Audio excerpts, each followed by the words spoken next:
Looking out at the diverse crowd, I felt a renewed sense of hope. We were building something important, a future where David and Ashley, and countless others, could live without fear of prejudice and discrimination. The path ahead was still long, and the fight far from over. But in that moment, surrounded by my family and our community, I knew we were on the right track. We were educating ourselves and others, laying the groundwork for a better, more just world. And as I looked into the eyes of my children, I saw the future, resilient, determined, and filled with the promise of change. Topic 6. Legal action and results. From the moment Monica and I decided to take legal action, we knew it wouldn't be an easy journey. The days leading up to our first court appearance were filled with a whirlwind of activity, gathering evidence, and preparing our case. Monica, with her keen legal mind and unwavering determination, was at the forefront, meticulously assembling every piece of information we had. Our living room turned into a makeshift war room, with files, documents, and sticky notes scattered everywhere. One evening, as we sat surrounded by this organized chaos, Monica turned to me with a determined look in her eyes. "Jamal, we have everything we need to show that Brad and the Homeowners Association discriminated against us. This is more than just about buying a house. It's about standing up against systemic racism." I nodded, feeling a mix of anxiety and resolve. "I know, Monica. We've come too far to back down now." The day of the hearing finally arrived. As we walked into the courtroom, I could feel the weight of the moment pressing down on me. Monica squeezed my hand reassuringly, her calm demeanor providing a much-needed anchor. Our attorney, Mr. Johnson, greeted us at the entrance. "Mr. and Mrs. Thompson, we're ready. Let's show them what justice looks like," he said with a confident smile. The courtroom proceedings began, and the atmosphere was tense. The opposing side, represented by a high-profile legal team, did everything they could to discredit our evidence and testimonies. Brad, with his smug demeanor, sat at the defense table, confident that he would walk away unscathed. One of the defense attorneys stood up, addressing the judge. "Your Honor, the plaintiff's claims are baseless. Mr. Thompson is attempting to exploit the situation for financial gain. There is no substantial proof of discrimination." Monica, unfazed, rose to present our case. Her voice was steady and powerful.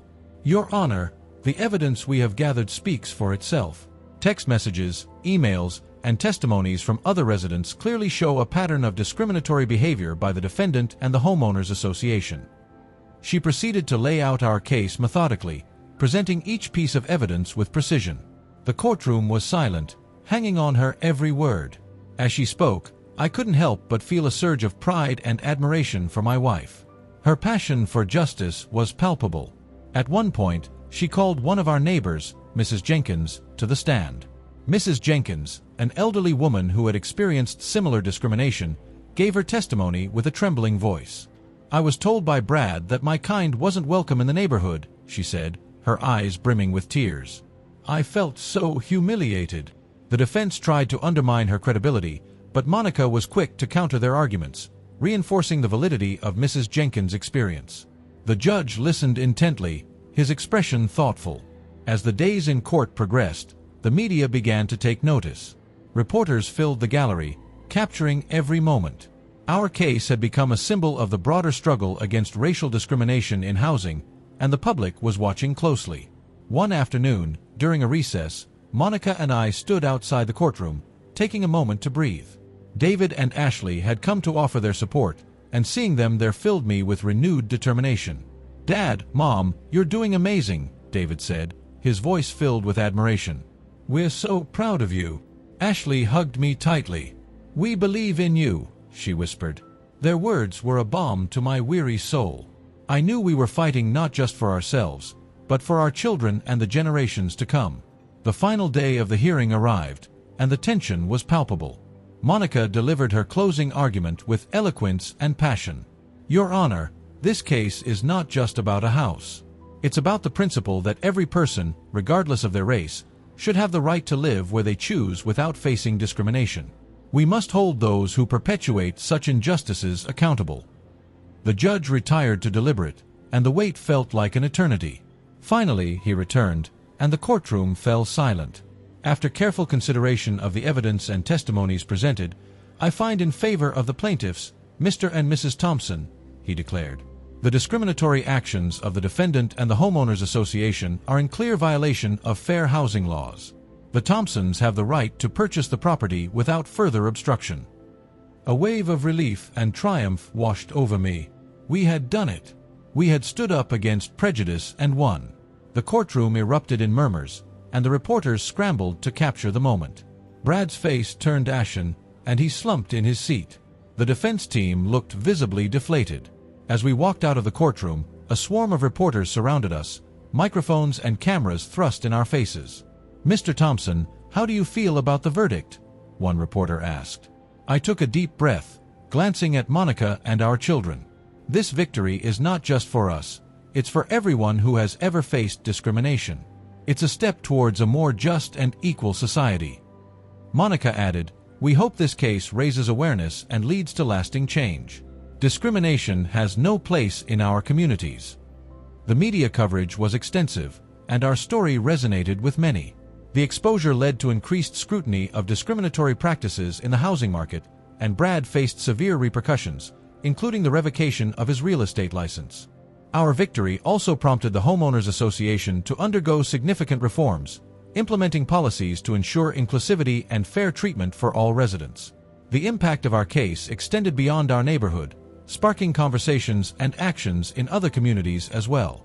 As we finally moved into our new home, the sense of accomplishment was overwhelming. We had turned a dream barred by prejudice into a reality fueled by resilience and justice. The journey had been arduous, but it had also been transformative, reaffirming our belief in the power of standing up for what is right. Our fight was far from over, but this victory was a significant milestone. It was a testament to the strength of our family and the support of our community. Together, we had made a difference, and that was a dream worth fighting for. Topic 7. Changes in local policies. When the gavel finally came down, the sense of relief that washed over me was indescribable. The courtroom had been a battlefield for weeks, and we had emerged victorious. Monica's eyes glistened with triumph as she squeezed my hand. Our victory was not just a personal one, it was a beacon of hope for others who had faced similar discrimination. "Jamal, we did it!" Monica exclaimed, her voice quivering with emotion as we exited the courthouse. "This is just the beginning. This case is going to change things." I nodded, still absorbing the gravity of our win.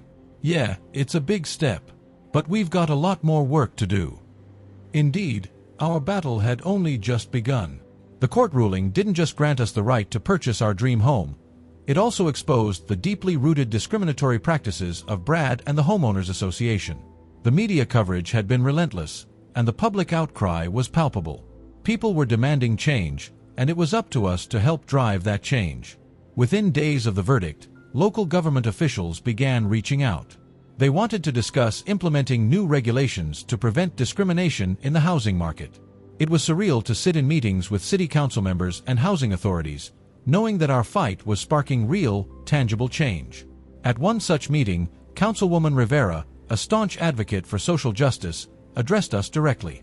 "Jamal, Monica, your case has highlighted a critical issue in our community.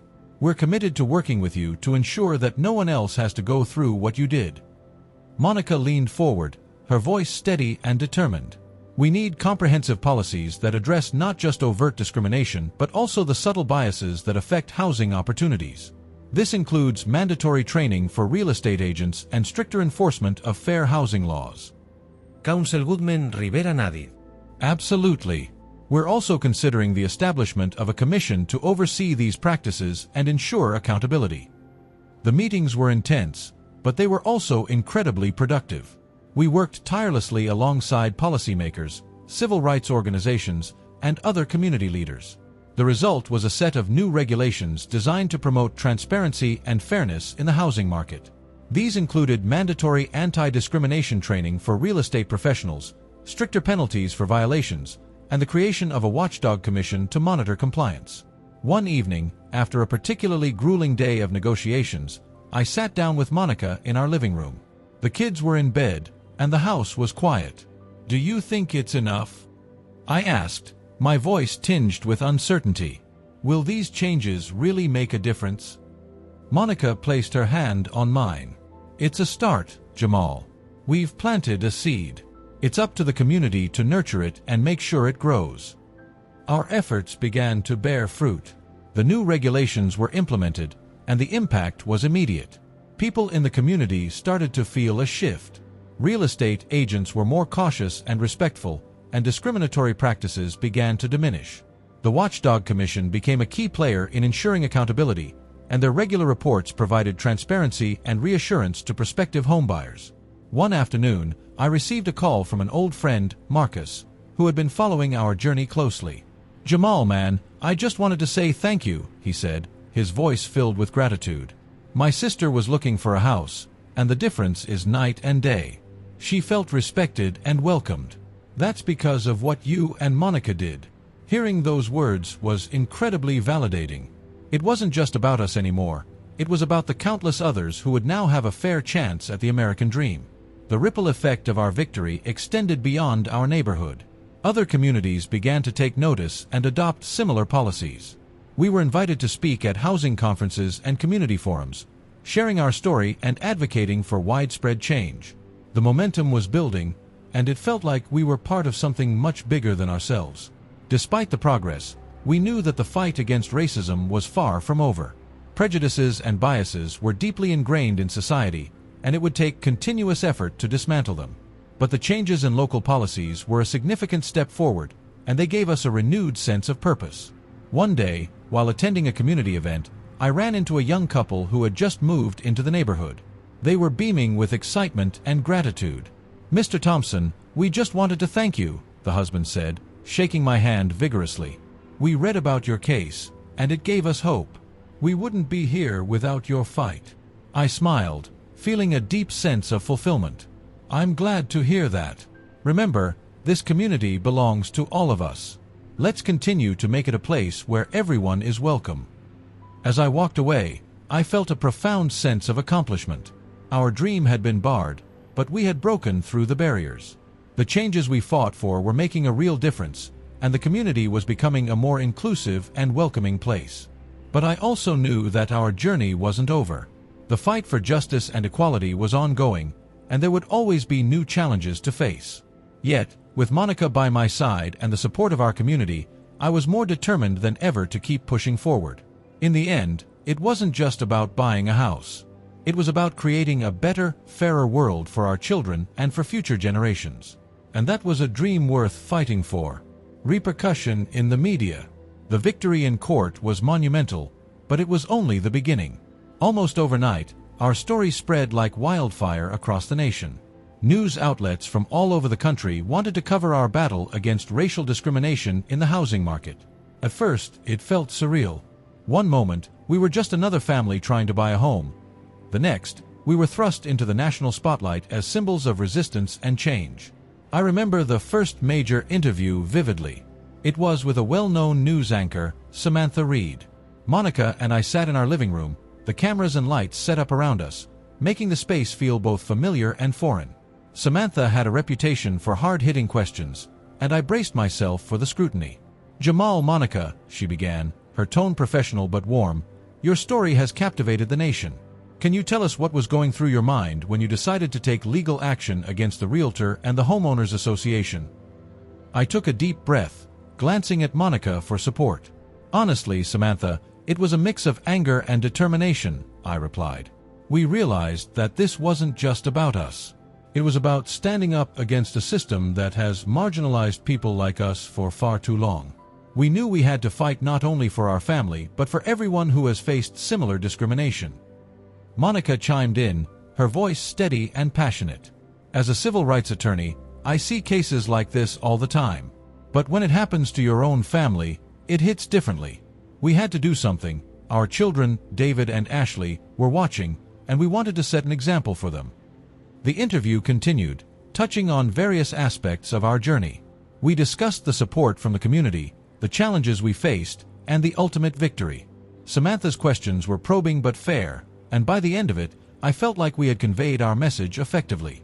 As the days turned into weeks, more interview requests poured in. We appeared on morning shows, podcasts, and even participated in a few live debates. Each platform was an opportunity to highlight the systemic issues we were fighting against. One particularly memorable debate was on a popular news channel, where I faced off against a pundit who downplayed the significance of our case. "Jamal, don't you think you're blowing this out of proportion?" the pundit asked, his tone condescending. "I mean, isn't it possible that the realtor was just doing his job, trying to ensure that the neighborhood maintained its property values?" I felt a surge of frustration but kept my composure. If doing his job means discriminating against potential homeowners based on race, then yes, there's a serious problem, I retorted. This isn't about property values. It's about human dignity and the right to live where you choose without facing prejudice. The debate was intense, but I held my ground. By the end, it was clear that the audience was on our side, and the pundit's arguments seemed increasingly hollow. While the media attention brought a lot of support, it also attracted negative reactions. Hate mail, anonymous threats, and derogatory comments on social media became part of our daily lives. It was disheartening, but we refused to be intimidated. One evening, as we sat down for dinner, David brought up the subject. "Dad, Mom, why are people so mean? I saw some really nasty comments about us online today." Monica reached out to hold his hand. "David, some people fear what they don't understand. They're not just attacking us, they're attacking the change we represent. But remember, change is never easy. It's our job to stay strong and keep pushing forward." Ashley, sitting across from her brother, nodded in agreement. "We're not going to let them win. We're stronger than that." The unwavering support from our children was a constant source of strength. We knew that our fight was as much for their future as it was for ours. The increased visibility also led to numerous invitations to speak at events and conferences. One particularly significant invitation came from a national civil rights organization that wanted me to deliver a keynote speech at their annual conference. Standing on that stage, looking out at a sea of faces, I felt the weight of my words like never before. "Ladies and gentlemen," I began, my voice echoing through the auditorium, "our battle is far from over. We have won a significant victory, but it is just one step in a much larger journey. We must continue to stand up against injustice, to speak out against discrimination, and to fight for a world where everyone is treated with the respect and dignity they deserve." The applause that followed was thunderous, but I knew that the real work lay ahead. The media had given us a platform, but it was up to us to use it wisely. We continued to share our story, to advocate for change, and to support others who faced similar battles. In the end, the media attention was a double-edged sword. It brought both support and scrutiny, praise and condemnation. But through it all, we remained resilient, driven by the belief that we were on the right side of history. Our journey was far from over, but we were ready for whatever came next. Astérisque astérisque topic 9. Unexpected connexion astérisque astérisque. I was sitting in my home office, sifting through the numerous emails and messages that had flooded my inbox since our legal victory. The media attention had been overwhelming, and while the support was heartening, the hate mail was an exhausting reminder of how deeply rooted prejudice still was. It was in the midst of this that I stumbled upon an unexpected message. "Mr. Thompson," it began, "I'm Gregory, one of your neighbors. I was one of the people who initially opposed your move into the neighborhood. I realize now that I was wrong, and I'd like to meet with you to discuss how we can make our community more inclusive. Please give me a chance to explain. Sincerely, Gregory." I stared at the screen, skepticism mingling with curiosity. Gregory had been one of the most vocal opponents during our early days here, his disdain palpable in every interaction. Could he truly have had a change of heart? I decided to discuss it with Monica. "Honey, you won't believe this," I said, walking into the living room where Monica was reading. "I got a message from Gregory. Remember him? He wants to meet and apologize." Monica looked up, her expression a mix of surprise and caution. "Gregory? The same Gregory who practically led the charge against us? What does he want now?" "He says he's had a change of heart and wants to discuss promoting inclusivity in the neighborhood." Monica paused, considering. "Do you think he's genuine?" "I don't know," I admitted, "but maybe it's worth hearing him out. If he really has changed, it could be a step forward." Monica nodded slowly. "All right. But be careful, Jamal. We've been through too much to let our guard down now." I reached out to Gregory, and we arranged to meet at a local coffee shop the next day. As I sat waiting for him, I couldn't help but feel a mix of anxiety and hope. Gregory arrived punctually, looking slightly uncomfortable but determined. He extended a hand. "Jamal, thank you for agreeing to meet with me." I shook his hand, noting the sincerity in his eyes. "Let's sit." Once we were seated with our coffees, Gregory took a deep breath. "I won't beat around the bush. I've been doing a lot of thinking since everything happened. I realized I was wrong about you and your family. My actions were driven by ignorance and prejudice, and I'm truly sorry." I listened, gauging his words carefully. "What made you change your mind?" Gregory looked down, fidgeting with his coffee cup. "Honestly, it was my daughter, Emily. She came home from school one day and told me about the discussions they'd been having about racism and equality. She asked me why I didn't like you and your family. I couldn't give her a good reason. It made me reflect on my own biases." He paused, then continued, "I want to do better, Jamal. I want to help make our neighborhood a place where everyone feels welcome. I know it won't undo the past, but maybe it can change the future." I leaned back, considering his words. "It takes a lot to admit you were wrong, Gregory. I appreciate your honesty. But actions speak louder than words. What do you propose we do?" Gregory looked relieved. "I've been thinking about organizing a community event. Something that brings everyone together and fosters understanding. Maybe a barbecue or a town hall meeting where we can discuss inclusivity and how to move forward." I nodded. "That's a good start. We can also involve the local schools and community centers. Education is key to changing mindsets." As we discussed the details, I felt a cautious optimism growing. If someone like Gregory could change, maybe there was hope for others too. We left the coffee shop with a plan in motion. Over the next few weeks, we worked together to organize the event. Monica, always the strategist, helped outline a series of discussion topics and activities. David and Ashley were excited to be involved, suggesting games and workshops for the younger kids. The day of the event arrived, and I was both nervous and hopeful. The turnout was better than I expected. Neighbors who had previously been cold or indifferent were now mingling, engaged in conversations and activities. Gregory and I stood together, watching the scene unfold. "Thank you for giving me this chance, Jamal," Gregory said quietly. I smiled. "Everyone deserves a chance to change, Gregory. Let's make sure this is just the beginning." The event was a success, sparking meaningful dialogue and fostering a sense of community. It didn't erase the past, but it was a step towards a more inclusive future. And in the midst of it all, I realized that sometimes the most unexpected connections can lead to the most profound changes. Topic 10. The Great Twist. The day of my meeting with Gregory arrived, and I was filled with a mixture of curiosity and apprehension. Monica, as always, was by my side, offering her unwavering support. "Remember, Jamal," she said, squeezing my hand, "this could be a turning point. Stay open-minded but cautious." We met Gregory at a quiet cafe in the neighborhood, a place that offered a semblance of privacy amidst the bustling city. The sun was just beginning to set, casting a warm glow through the large windows. Gregory looked nervous, his eyes darting around as if he were afraid of being seen. "Thank you for meeting with me," he began, his voice tinged with unease. "I know I haven't been the most welcoming neighbor, but I've had a lot to think about." I nodded, trying to convey a sense of reassurance. "We're here to listen, Gregory.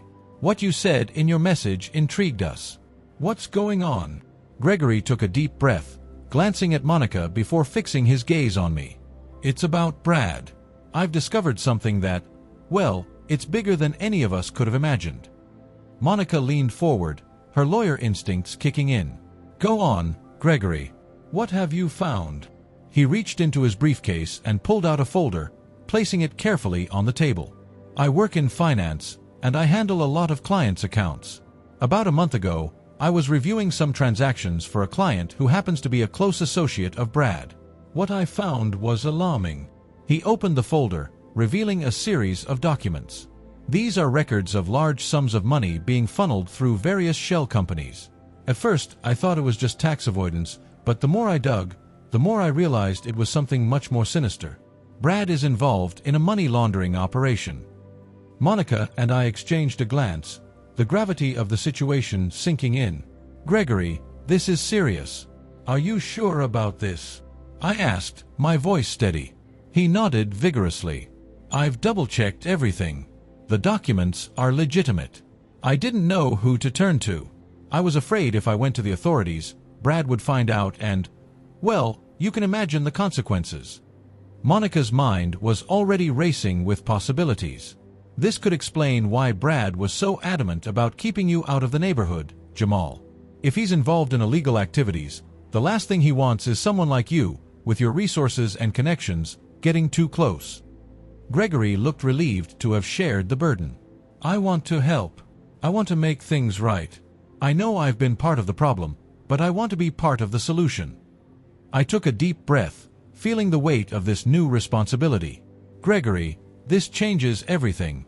We need to act, but we have to be smart about it.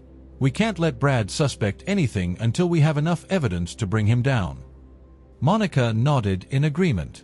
We need to gather more information and build a solid case. Gregory, will you help us with this? He looked determined. Absolutely. I'll do whatever it takes. Over the next few weeks, Gregory provided us with more documents and led us to other potential witnesses. Monica utilized her legal expertise to navigate the complexities of the case, ensuring that we remained one step ahead of Brad. The process was tense and fraught with danger, but we were driven by a shared sense of justice. One evening, as we were reviewing the latest batch of documents, Monica looked up at me, her eyes filled with determination. Jamal, this is going to be bigger than we anticipated. We have a chance to not only secure our place in this neighborhood, but to expose a criminal network that could have far-reaching implications. I took her hand, feeling a surge of pride and gratitude for having such a formidable partner. We've come this far, Monica. There's no turning back now. We're doing this for our family, for our community, and for everyone who's been wronged. As we continued to build our case, we involved trusted allies who could help us navigate the legal and media landscapes. The community that had once been divided began to rally around us, recognizing the significance of our fight.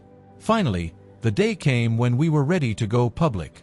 We had gathered enough evidence to implicate Brad and his associates in a massive money laundering scheme. With Monica leading the charge, we presented our findings to the authorities and the media. The fallout was immediate and explosive. Brad was arrested, and the news of the scandal spread like wildfire. The neighborhood, once a symbol of exclusivity and prejudice, became a focal point for discussions about justice and equality. In the aftermath, as we stood together in front of our new home, I felt a profound sense of accomplishment. We had faced immense challenges, but we had emerged stronger and more united than ever. Monica looked at me, her eyes shining with pride. We did it, Jamal. We made a difference. I nodded, feeling the weight of our journey lift. Yes, we did. And this is just the beginning.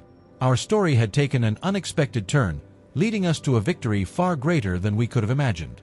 It was a testament to the power of resilience, unity, and the unwavering belief in justice.